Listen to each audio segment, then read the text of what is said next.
We're at 8 out 19 before 9. Let's find out how Wall Street's doing today. We had kind of an off day yesterday on Wall Street.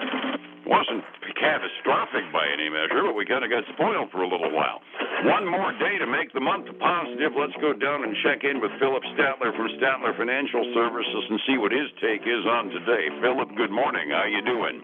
Hey, good morning, Dave. I'm doing well today. Was sweating bullets thinking I wasn't going to make it here in time, but you went a little long. So, hey, perfect timing. I'm really glad that you're here. Yeah, I was running a little late with Heartland happenings anyway, and that worked out to everybody's benefit. It was the government data dump going on this morning. We started out way early with the projected job cuts. The Challenger job cut report came out. On a percentage basis, I'd be nervous about this, but then I got down to absolute numbers and said, what the hey? Last month, they reported February decreased projected job cuts by 55.9% from the month before, and I saw the number come across my wire. The March job cuts were slated as an increase of 40.3%.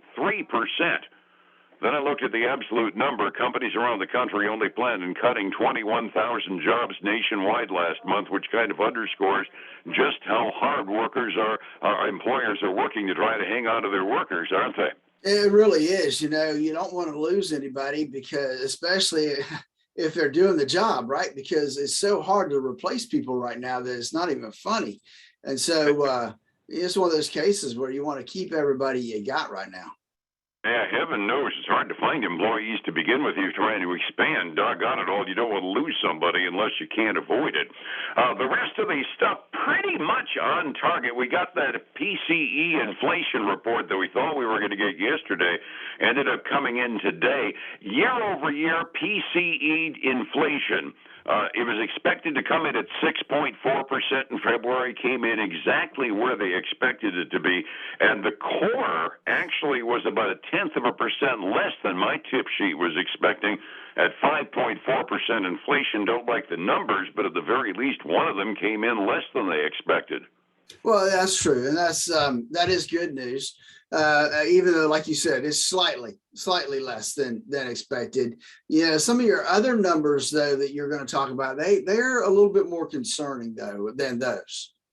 Yeah, among others, the jobless claims number. We expected 196,000 jobless claims this week, ended up getting 202,000. Kind of dovetails a little bit onto that Challenger job cut report. 1 week, we're not going to really react to it because the numbers are so small. It's almost statistical wobble, but still.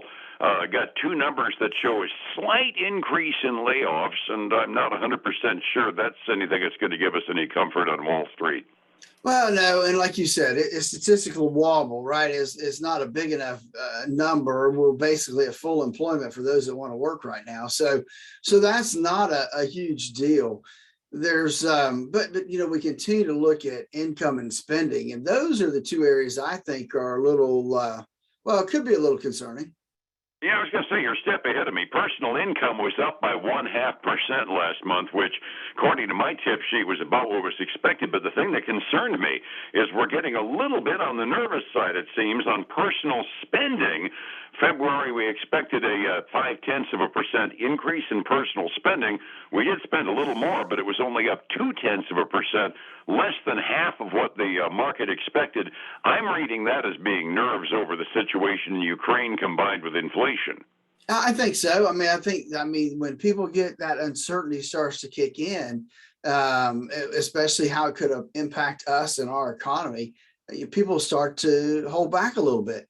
The other thing, you look at personal spending, personal income up 0.5%, and that's almost the same as core price index increases, right? 0.4%. So the other thing is that income is at least last month barely ahead of price increases. So they're not really gaining anything overall.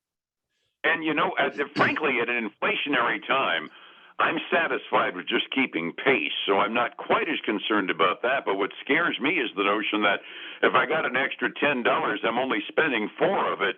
This economy is run by consumer activity. People, we got to spend our money in order to make it work. That's right. Absolutely. If we're not spending money, everybody's saving money.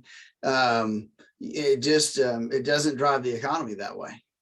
And in a consumer-driven economy, that could, well, it did it did back in 08, 09. A drop in consumer spending and consumer confidence was what triggered that recession off of a scare on the housing market. So, yeah, we do have some examples as to what's happened before on that. If we don't spend, we can save ourselves into a recession too, which sounds like reverse logic, but it is true.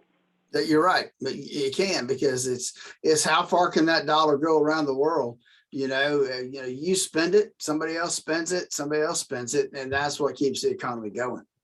Absolutely. I'm speaking of recession, and I really hate using that word, but the fact of the matter is, it's got to be mentioned once in a while. The interest rate inversion between the 5 and the 10-year bonds continues into this morning, so we still have that little red flag out there saying, be a little bit concerned, people. There is something on the horizon. It hasn't gone to the 2-year yet this morning, but still, I'm looking at 5-year Treasury bonds yielding more than 10-year Treasury bonds again this morning, and that's always been considered at least a relatively reliable harbinger of an oncoming recession. Yeah, it has, and let's just face it, both of those interest rates have fallen. The overnight, at least the 10 years down, about 0.02%, so down to 2.33, and it was up close to 2.5%. Absolutely. On the economy front, the other thing going on is President Biden announces he's going to release a bunch more oil out of the strategic oil reserve.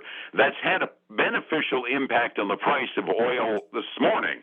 But one has to keep in mind that's a Band-Aid approach, because once we pump it out of the tanks from the strategic reserve, it's gone. We're going to have to eventually buy it in order to replace it. And, well, then what do we do, right?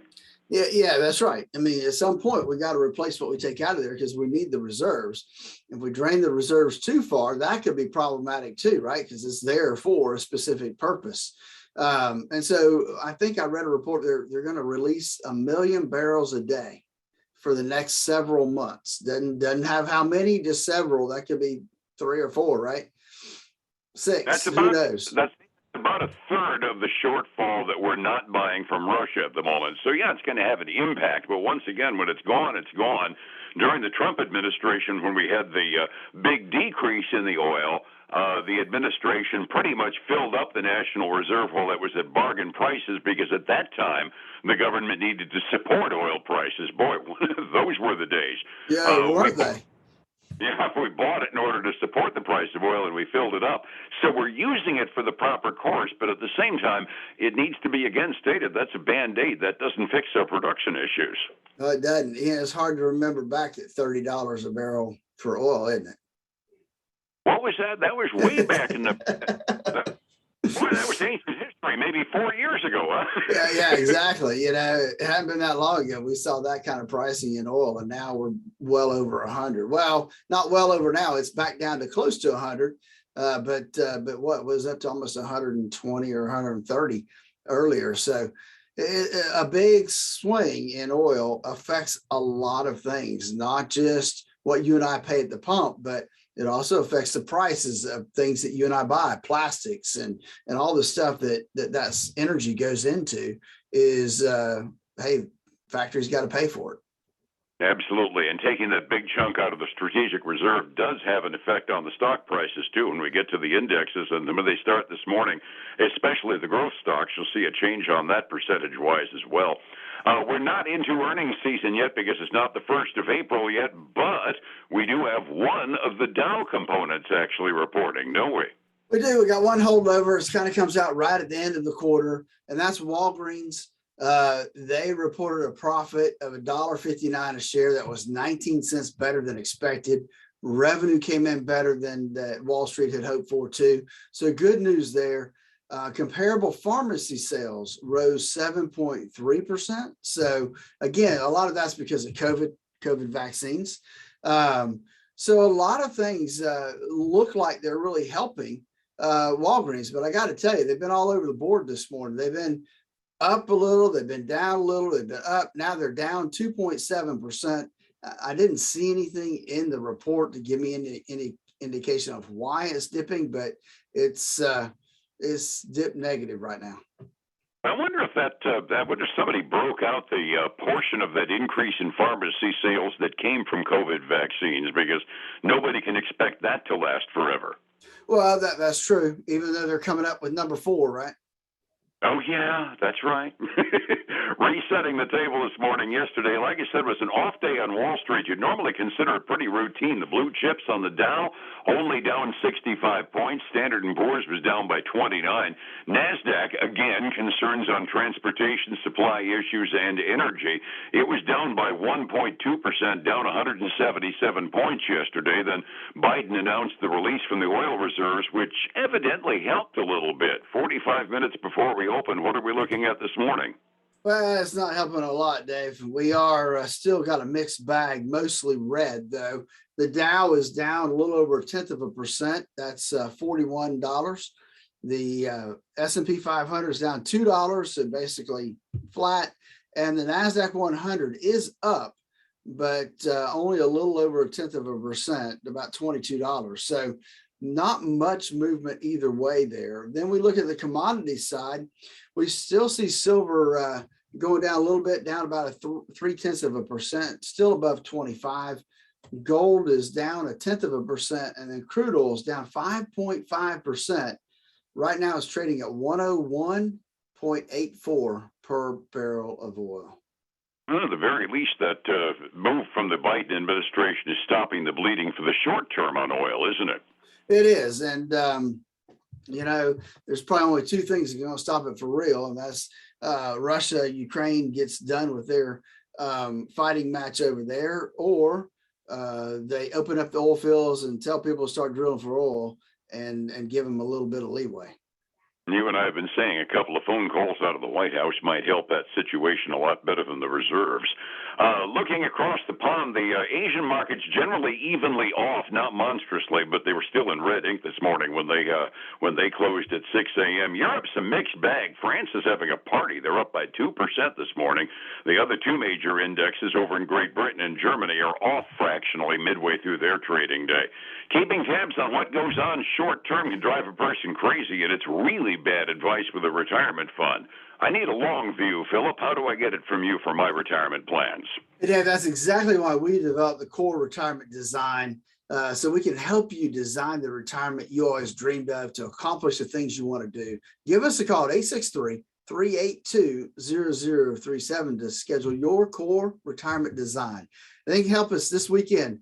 Watch Statler Financial Show on the radio, 6 a.m. and noon on Saturday, 10 a.m. Sunday morning on Highlands News Talk 730 and 95.3 FM. All righty, and back here one more time for the week tomorrow to take a beat on what actually happened during March after the close today. We'll see you then, Phillip. All right, man. Have a great day. You too, sir. It's 105.7 Light FM and Statler Financial Services, Phillip Stattler. Again, folks, I want to thank you for joining us. And this is the last day of March. Tomorrow, join me again for April Fool's Day. Until then, have a great evening. Bye now.